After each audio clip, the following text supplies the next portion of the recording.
Bonjour les frères et sœurs, je m'appelle Yongor et nous sommes de retour pour la suite de ce que nous avons commencé. La semaine dernière, nous avions pour thème « Faites attention aux gens qui vous approchent ». Aujourd'hui, nous allons plus loin avec un autre thème qui est ceci. Faites attention aux gens que tu approches. Dans le thème de la semaine dernière, je vous ai dit de vous méfier des inconnus, des gens qui viennent vers vous, parce que ces gens-là sont accompagnés d'une mission. Soit c'est pour vous arranger, soit c'est pour vous détruire, mais soyez prudents. Mais que se passe maintenant quand vous-même vous allez approcher les gens? C'est ce que nous allons découvrir ici. D'abord, allons dans Somme 1, verset 1 à 2, pour découvrir ce que Dieu a à nous dire. Il est écrit ceci. Heureux l'homme qui ne marche pas selon le conseil des méchants, qui ne s'arrête pas sur la voie des pécheurs, et qui ne s'assied pas en compagnie des moqueurs, mais que tout son plaisir dans la loi de l'Éternel, et qui la médite jour et nuit. Je vous ai dit que ça veut dire tout simplement que si vous voulez vivre heureux sur cette terre, vous devez savoir avec qui vous marchez. Vous devez savoir le conseil de qui vous prenez ou que vous écoutez. Si ces gens que vous écoutez sont des méchants, leur conseil n'est pas bon à prendre. On leur dit, mais il ne faut même pas s'asseoir à leur compagnie. Il faut les éviter. Il faut les éviter. Maintenant, la personne que vous devez éviter là, si cette personne est quelque part, est-ce que vous, quand vous allez aller vers cette personne pour dire, ah, vraiment, comme tu fais pitié, attends, je vais t'aider. Non. Pourquoi? Parce que si vous aimez aider tout le monde et aider les gens, sans savoir quel esprit se trouve derrière eux, vous serez surpris. Et oui, parce que si la personne que tu approches ou que tu veux aider a un mauvais cœur ou un mauvais esprit qui la suit, son mauvais esprit va te suivre ainsi que les malheurs qui vont avec. Je ne sais pas si vous comprenez ce que ça veut dire. Ça veut dire que Jean, toi, on est dans le cas où c'est toi-même qui vas avec quelqu'un. Par exemple, quelqu'un qui a vu une fille, elle est jolie, il va la draguer. Voilà. Ou bien une maman, elle est très gentille. On appelle maman la bon cœur. Elle est gentille, elle aide tout le monde. Oui.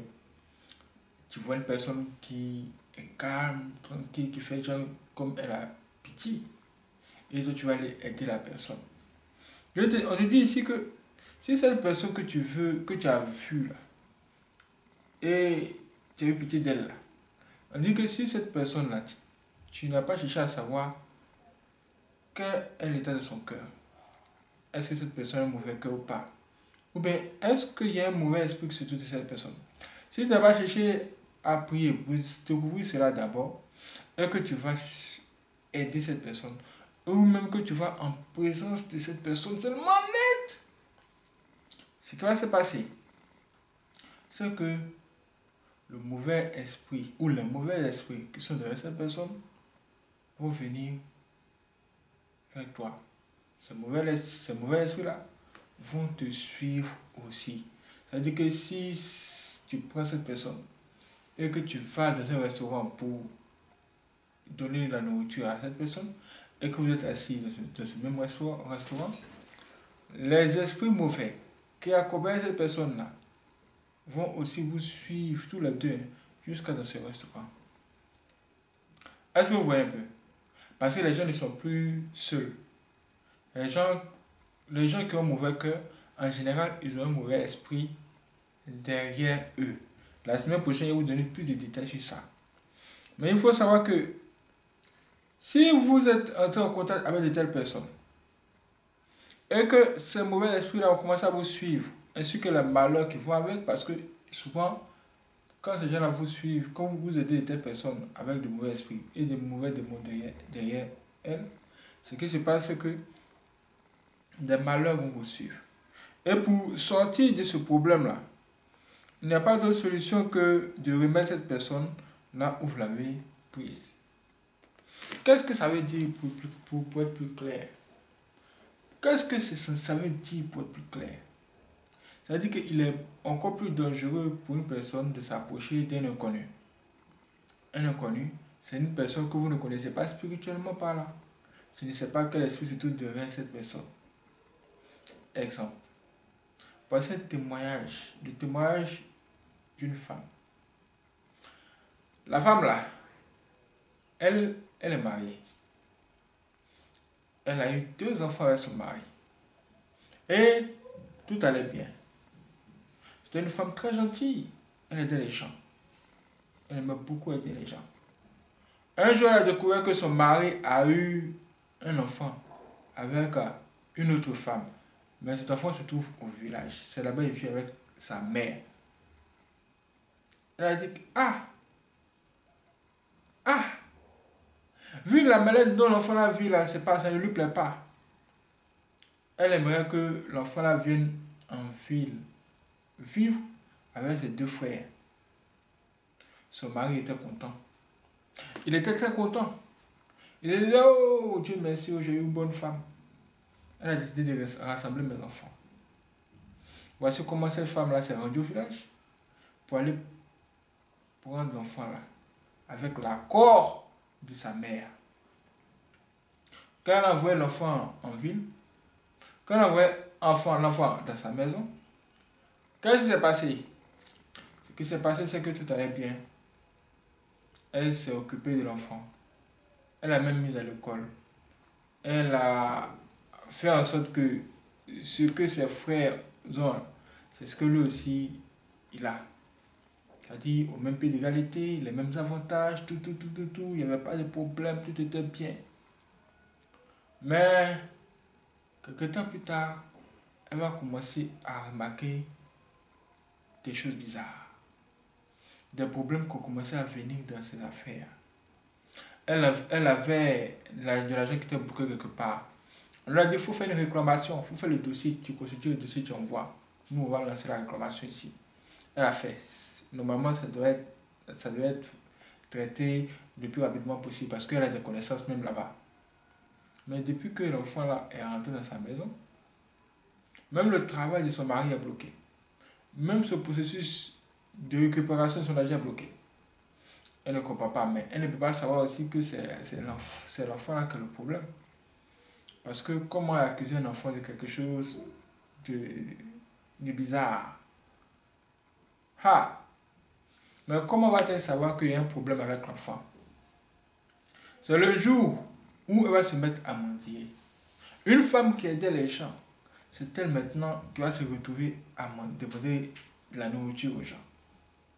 Et elle voit sa camarade, ma camarade c'est chaud, il n'y a pas de la nourriture à la maison, s'il te plaît, aide-moi. Sa camarade dit, ma chérie, que se passe-t-il? Toi qui aidais les gens, comment est-ce que tu te retrouves tout à coup dans de tels problèmes? Non, c'est pas possible. Il faut qu'on aille voir un homme de Dieu. Pour que cet homme de Dieu puisse vraiment découvrir la source de nos problèmes. La source de cette affaire. Pourquoi? Pourquoi tout est soudainement bloqué dans ta vie? Voici que les deux vont aller voir maintenant un homme spirituel. Et l'homme de Dieu va venir à la maison chez eux pour prier. Donc, on va faire une prière pour la famille. Parce que l'homme de Dieu avait reçu une révélation selon laquelle le problème se trouvait dans sa maison. Dans la maison de cette femme. Donc, lui, il arrive. Le mari est là, la femme est là. Les 3 enfants sont aussi là. Et on fait la prière. Prière de combat. On commence à faire prier pour chasser le mauvais esprit. Pendant que l'homme de Dieu chasser le mauvais esprit, que se passe-t-il? Ce qui se passe, c'est que le 3e enfant de son mari tombe sous onction, comme s'il y avait le feu sur lui. On dit, mais qu'est-ce que c'est? Même son papa est étonné. C'est quoi? Qu'est-ce que c'est que ça? On voyait ça dans les films, non? Qu'est-ce qu'on voit ici, ça, ici chez nous? Ça, c'est quoi? Ça, c'est même quoi? Le pasteur aussi s'est levé en train de chasser les démons. Démons sort! Démons sort! Pendant qu'elle était en train de chasser les démons pour dire, démons, il faut sortir. Voici l'enfant qui se met à parler pour dire, ce n'est pas les démons, hein, ce n'est pas les démons. Le pasteur dit, démon, quel est ton nom? L'enfant dit, non, non, ce n'est pas les démons, c'est moi-même Quadio, c'est moi-même Quadio, je veux parler, je veux parler, je veux parler, ton nom, je veux parler. Donc Quadio, c'est toi. Il dit, oui, c'est moi Quadio. Le pasteur dit, bon, d'accord. Qu'est-ce que tu veux nous dire? Ou bien, qu'as-tu à nous dire? Qu'est-ce que tu veux nous révéler? Ça, le petit va dire, en fait, il est un sorcier. Et il est envoyé dans cette famille pour tout détruire. Sa mission principale, c'est de tuer la femme. La femme a son père. Mais comme il est venu et il a trouvé qu'elle était gentille, il ne savait pas comment faire pour la détruire. Du coup, qu'est-ce qu'il devait faire? Il devait quand même faire quelque chose pour montrer à ses amis sorciers et à ceux-mêmes qui l'ont envoyé qu'il est en train de les maltraiter pour plus tard tuer la femme. Du coup, il s'est mis à bloquer ses affaires, à bloquer les affaires de son mari.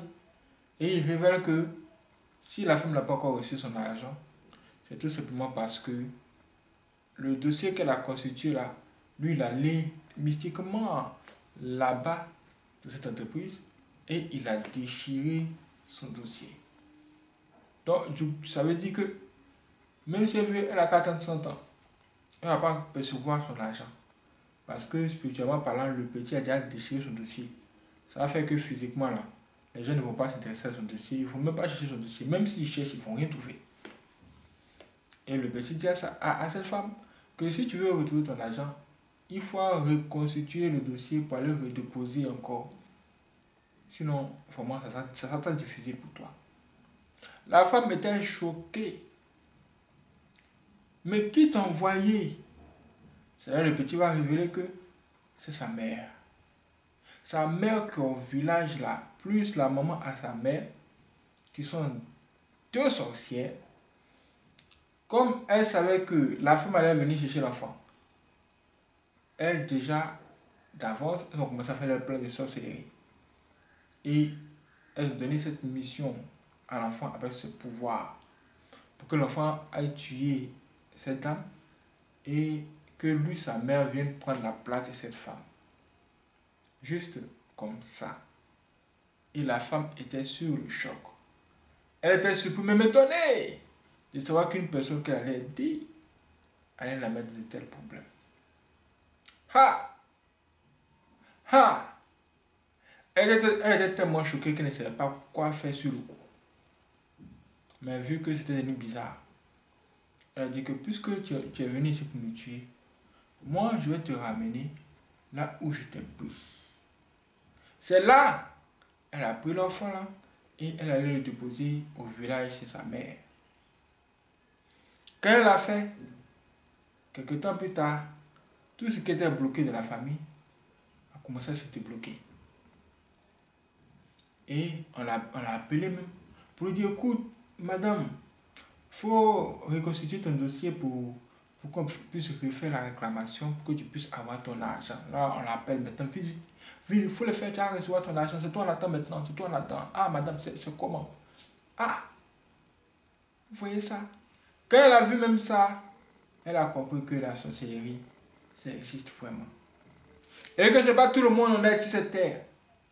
C'est pourquoi on vous dit, méfiez-vous des gens que vous approchez. Même si ce sont les enfants. Un enfant a un esprit. Un esprit n'a pas de taille. C'est pas parce que l'enfant est petit de taille que son esprit n'est pas grand. L'esprit qui peut habiter un corps peut être vraiment démesuré. Alors que le corps est petit. Donc ne vous fiez pas aux apparences. C'est pourquoi je vous dis ce matin. Si je vous ai dit la dernière fois, méfiez-vous des gens qui vous approchent. Aujourd'hui, je vous dis, méfiez-vous des gens que vous-même vous approchez. Parce que souvent, vous-même, vous allez chercher les problèmes là où il n'y en a pas. Tu es tellement gentil, tu aimes aider les gens. Mais ceux que tu vas aider là, tu sais quels sont les mauvais esprits qui se trouvent derrière eux. C'est toi, le papa gentil qui aide tout le monde. Est-ce que tu sais le mauvais esprit que tu... Est-ce que tu sais la colère des mauvais esprits que tu vas attirer vers toi? Si tu es un tel ou telle personne, ou bien la mauvaise personne, ce qui veut dire qu'avant d'aider quelqu'un, il faut quand même prendre soin de prier et de demander à Dieu de savoir dans quel combat vous voulez entrer. Parce que souvent, aider certaines personnes signifie que vous allez entrer dans un combat.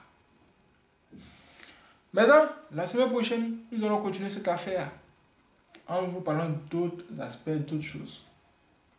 Vous voyez, par exemple, les gens qui vont vers les filles. Je vais vous raconter le témoignage d'un homme, lui, qui allait tout le temps chercher femme. Tout le temps, il était dans ça, comme si on lui avait lancé son, mais sa femme se plaignait. Mais ce qu'il a vu derrière ça, hein, vous allez tout découvrir la semaine prochaine. Que Dieu nous donne la force. Priez pour que ça se réalise. C'est Dieu qui décide de tout. Mais vous-même, faites très attention aux gens que vous approchez. Les gens ne sont pas ce que vous croyez. Méfiez-vous. Que Dieu vous garde.